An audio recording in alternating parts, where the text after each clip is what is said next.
Doña Blanca Segovia, con esa sonrisa que tiene, ¿verdad?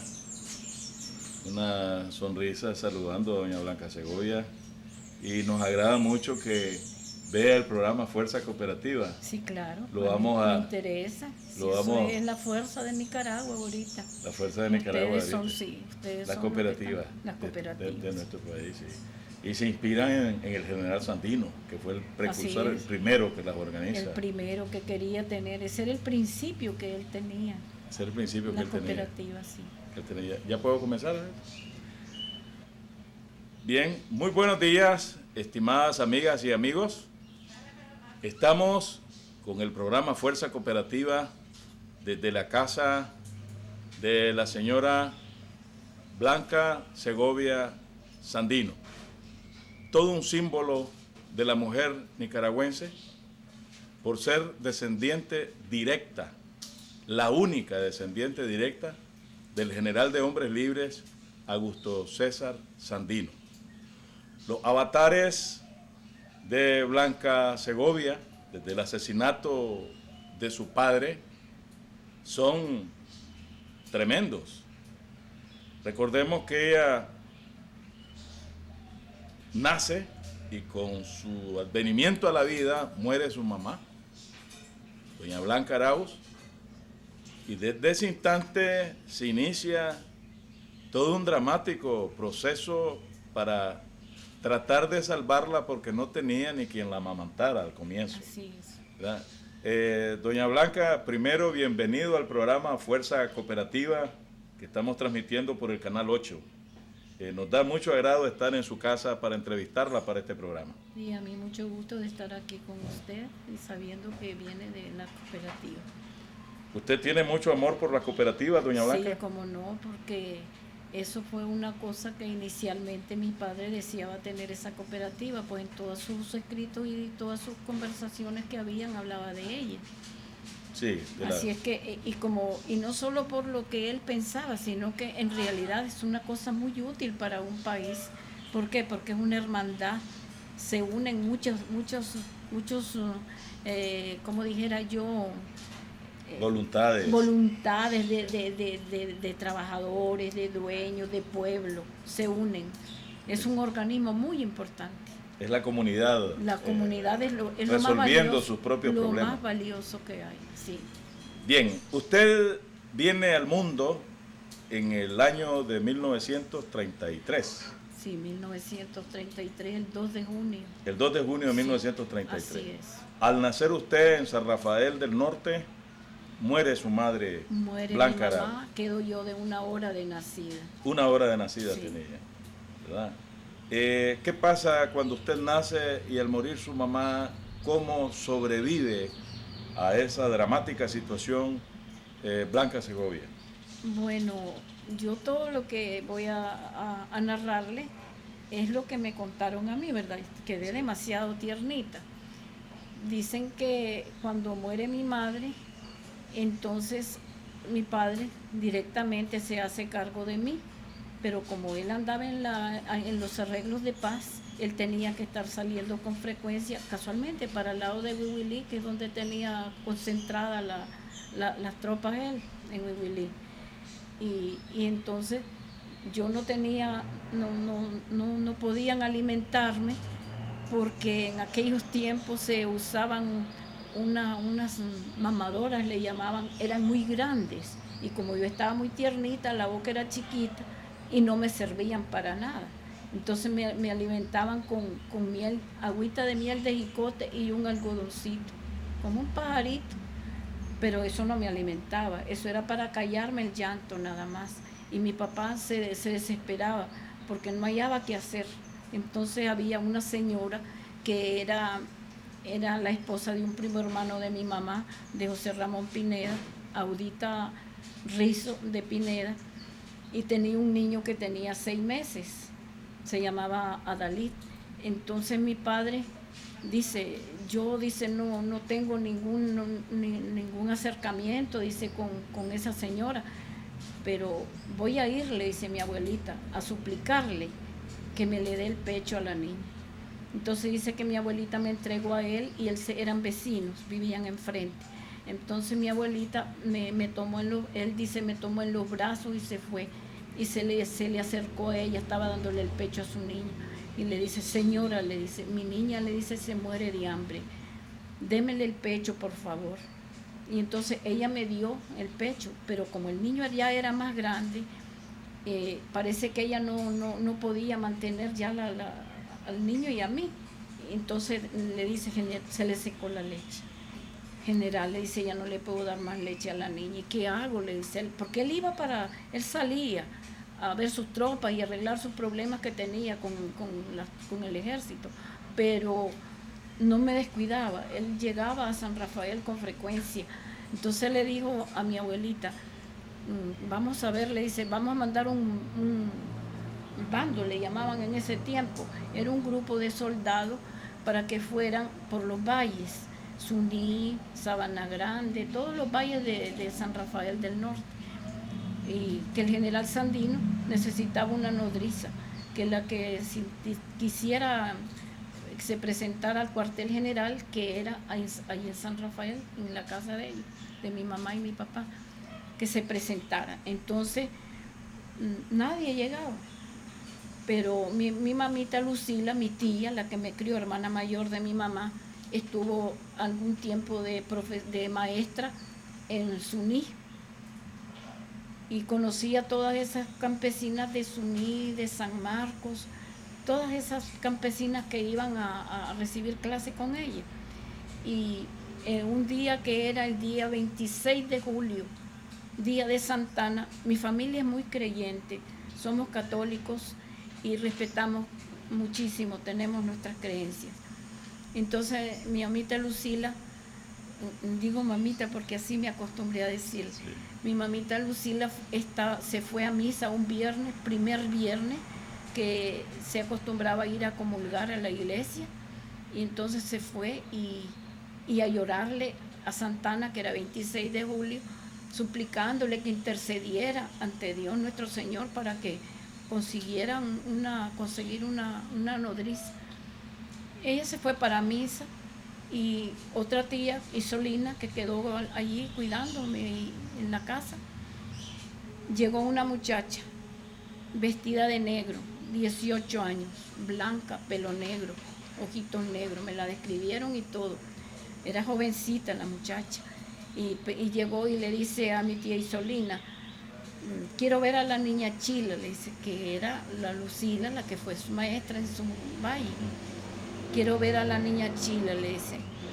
Entonces ella anda en misa, le dice, si quieres espérala. Ella nunca se imaginó que esa muchacha iba para eso. Espérala, le dice, mientras viene. Se quedó esperándola. Cuando mi mamita llegó, entonces le dice, ya la saludó, le digo, mire, le dice, al bando de Suní, llegó, le dice, andaba por San Marcos, le dice, Sabana Grande, todos esos valles. Un bando le dice que el general necesita una nodriza para su niña que quedó, le dice, huérfana. Y yo vengo, le dice, a ver si les puedo ser útil, le dice. ¿Cómo? Le dice mi mamita, has caído pero del cielo. Espérame, voy a decirle al general, las casas estaban juntas. Esa misma casa había que está ahora, que vamos a ver si se repara. Entonces mi mamita llegó de la iglesia, habló con ella y se fue a ver a mi papá. Mi papá estaba allí en la casa y le dice, general, le dice, hay una muchacha, le dice, que viene de Suní. Ya le explicó cómo era, le dice, ¿ustedes la conocen? Sí, le dice, nosotros conocemos todas esas campesinas, le dice, porque hemos sido maestras en esos valles. Entonces viene y le dice, ¿cómo no? Pues tráigala, le dice. Como yo me grabé de muerte, ¿verdad? Porque me hicieron daño las leches que me querían dar, leche de vaca y todo eso, yo me grabé de muerte. Entonces mandó mi papá a traer un doctor, al doctor Cifuentes Aguinotega, estaba allí atendiéndome, porque yo estaba muy grave, muy mal. Y entonces fue el doctor el que le dio la idea, que mandara a buscar una nodriza al campo, que tal vez había una muchacha por ahí. Y así fue como llegó Clara Huerta. Y a mi papá pues le dice, que ya le preguntó que cuántos años tenía, le dijo que tenía 18 años, que si tenía familia, le dijo que tenía una niña, y su esposo era casado y tenía una niña. ¿y cómo le dice te vienes a presentarte así? Porque nosotros oímos, le dice, el bando que usted mandó, le dice, y como yo conozco a la familia Arauz, le dice, todos nosotros estamos consternados, le dice, y queremos ayudar en algo. Entonces le dice, bueno, pero para eso, le dice, te tienes que someter a un examen, le dice, general. ¿Estás dispuesta a eso? Sí, cómo no, le dice. Ya, entonces mi mamita dice, fue mandada por Dios, dice ella directamente, porque yo le lloré, dice a Santana, de rodillas, y le dije, tu muchachita no necesitó de nodriza, ni de nada, y búscame un... Perdone, pero me impresionó. No se preocupe.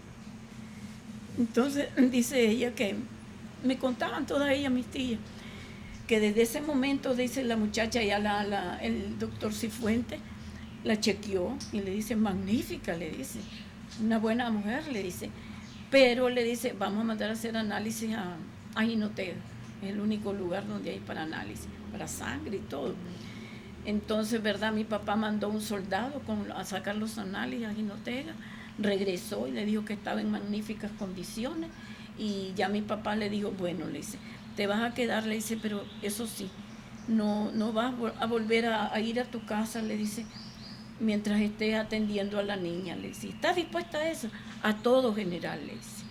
Entonces ya era una cosa pues que cayó del cielo, y desde ese momento ya ella se hizo cargo de darme el pecho, mi abuelita me atendía, mi papá contento porque no podía ir a arreglar sus problemas que tenía con eso de sus cooperativas y cosas que estaba haciendo en Huihuilí, y que tenía que ir a traer instrumentos de trabajo aquí a Managua.